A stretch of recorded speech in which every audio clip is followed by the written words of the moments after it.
Our best in the world, CM Punk, was fired by AEW Tony Khan.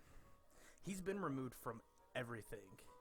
The real AEW World Champion no longer exists. And these are the tweets from AEW themselves, because I thought it was fake when it first came out until I saw this.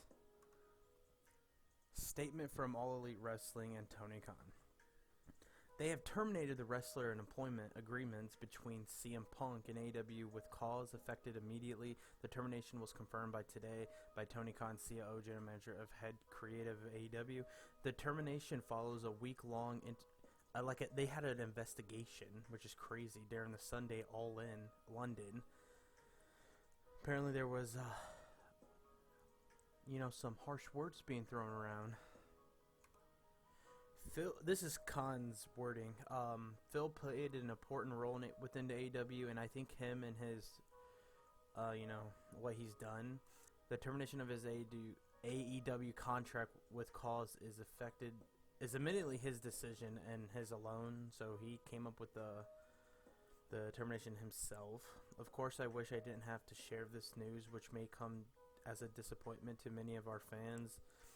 I am making a decision in the best interest of many amazing people who make AEW possible every week. So, at first I was like, dude, there's no way this is real, until I saw those tweets from AEW themselves. I just can't believe they fired him after all he did for AEW. They fired him because of the drama with the Elites back in 2022 and now Jack Perry. Now let me go back to 2022 when this all started with Hangman Adam Page. Now, during an interview, Page decided to spread lies about CM Punk, talked about Colt Cabana and his issues with him in the past, and just started spreading lies and stuff. So Punk decided to go off script in a promo in Dynamite, calling out Adam Page, but Adam Page was suspended. He knew he wasn't there.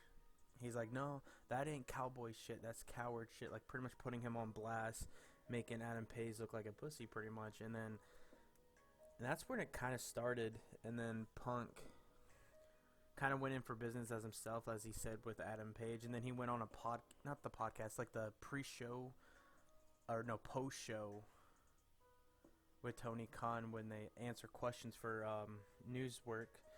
And yeah, he just started going in. He started explaining his side of the story with Colt Cabana and stuff, and then just started calling everybody he works with little children. He was just dissing everybody. Tony Khan didn't say anything. He literally sat there and let Punk say all this stuff, making his business, his company, look bad. So Khan really has no balls when it comes to certain superstars. It's crazy to me, which I understand because CM Punk's the best in the world and he brings the ratings. Okay, so, and then fast forward a little bit, then the Elite, like Young Bucks and Kenny Omega, were also spreading the same lies that Hangman Adam Page was doing. Let's just start out say the whole locker room does not like CM Punk because, he's pretty much a legend and he tries to be the locker room leader, and no one wants to hear all that. So they kind of just got on to him about that. And I think from the beginning they had a plan, because we all know how CM Punk likes to overreact on everything, even if his heart is in the right place where it usually is, but he just goes that step further that makes him look like an asshole. I think they had a plan from the beginning, and it kind of worked too. It kind of went in the Elite's favor because they moved him to Saturday to Collusion, and yeah, it's crazy. And then we fast forward in the future, and then this happens, and then it comes out that there was an incident between CM Punk and Jack Perry. And apparently there was a whole, fight going on or whatever, which there's footage, but it hasn't came out yet. So we don't really know what officially happened, so I'm going to tell you what I've heard. Okay, so everything was going good for CM Punk on Saturdays, and then like a good couple months later, Jack Perry decided to go on the show to start a feud with, I forgot who he was starting with. It all has something to do with Real Glass. Now, Perry wanted to use Real Glass for a spot in his match at All In London. The writers said no, and then I think he went to ask Punk for his opinion, and Punk said no, that's too dangerous. Like no, just use fake glass. And apparently Perry did not like that answer. So they kind of had an argument within there. He's like, okay, if you want to do stuff like that, go back to Dynamite, because we don't do that over here on Saturdays. And on Saturdays, Punk was pretty much like the leader. Like he kind of ran the show pretty much. I think he helps produce it too. I could be wrong about that. Don't quote me on that. But yeah, the writer said no. Punk gave his opinion because Perry asked for it, and then All In London comes around. Dude, you can't make this up, dude. After they had that spot with the glass, where he did a suplex to that person on the car, dude, you can't make this up. My dude looked right in the camera, kid you not, and said, you know what this is right here? Knocks on the glass and says, Real Glass, go cry me a river. What the dude, my guy went savage on that one. And then CM Punk, he saw that and he overreacted. I mean, he didn't really overreact until Perry went back to him backstage and said, did you see that? And then apparently he said the same thing he did in the camera to CM Punk, and he got like right in Punk's face. And Punk, he likes, he overreacts a little bit. He literally pushes Perry to the ground. This is all speculation because this hasn't came out yet, but we're just going off what people have said that've seen it. Apparently pushed Perry to the ground, and then they got up and they end up having like a physical altercation and stuff. Like, it was pretty bad. And I don't know if this is true or not, but Puck told Tony, like, after the situation, a lot of harsh words and was like going at Tony and stuff, and then he said he wanted to quit.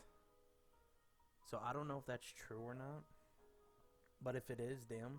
And then like a couple days later, he was fired. So yeah, that is a lot. It's a lot. But the thing is, dude, with Punk, most of the time his heart is in the right place.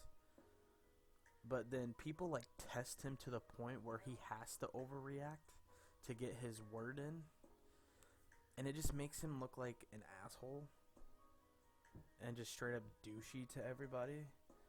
So it makes him look like the bad guy. Like with Triple H and Vince McMahon. But it makes you kind of think a little bit though, right? Like, I really think it's because people push him to the limit, and he just wants to be heard or whatever. But I really hope this doesn't like stop CM Punk for doing his dream, and that is to entertain us fans. I don't know if this will be the direct. Okay, I'm gonna be honest. AEW made the right decision because the wrestlers just straight up hate Punk because he tries to be the locker room leader and tries to be that guy in the locker room, and everyone's just sick and tired of it. And it's not Punk's fault at all, dude. He's just very passionate about wrestling, and he just wants everything to be good and for us and stuff. So, but you got to make the superstars happy, because if they all hate Punk and they walk out and stuff, they have to fire him. They have to. But hopefully this wakes up Punk, because he likes to run his mouth a lot. So hopefully this kind of chills out a little bit. But I don't want that to be his final story. I want him to come back to WWE and rewrite his story. Because Triple H says never say never. He's willing to take over. But then the thing is, Punk and Vince isn't like in charge, because they sold the WWE. They're just the creative or whatever. So they really don't have any say at all if Punk was to return. So maybe that could be something for Punk, because I want him to come in and finish it on his terms and his way.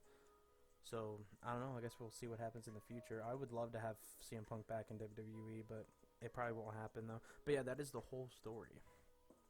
And if there's more, I'll try to cover it and stuff. But yeah, welcome to the new channel, you know.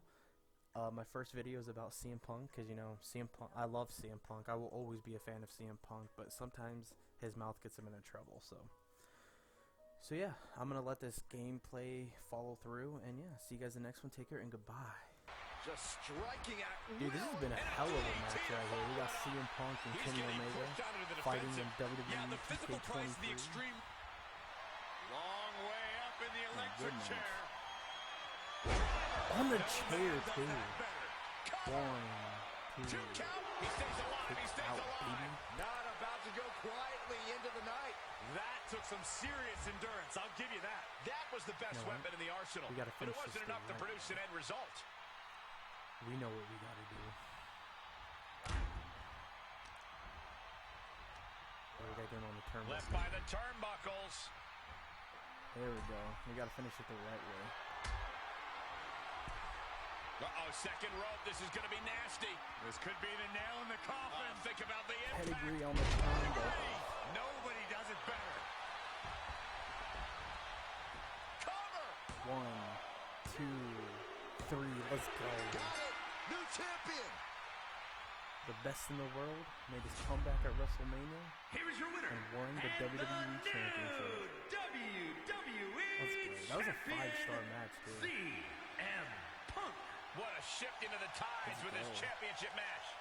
Honestly, Michael, there is no way I can think to describe this other This is than what we could see absolute in the future. goosebumps. Then imagine how the new champ in must feel, AEW, Byron. but you know, stuff got, you know, toxic. Yeah, let's go. Greatest of all time, best believe.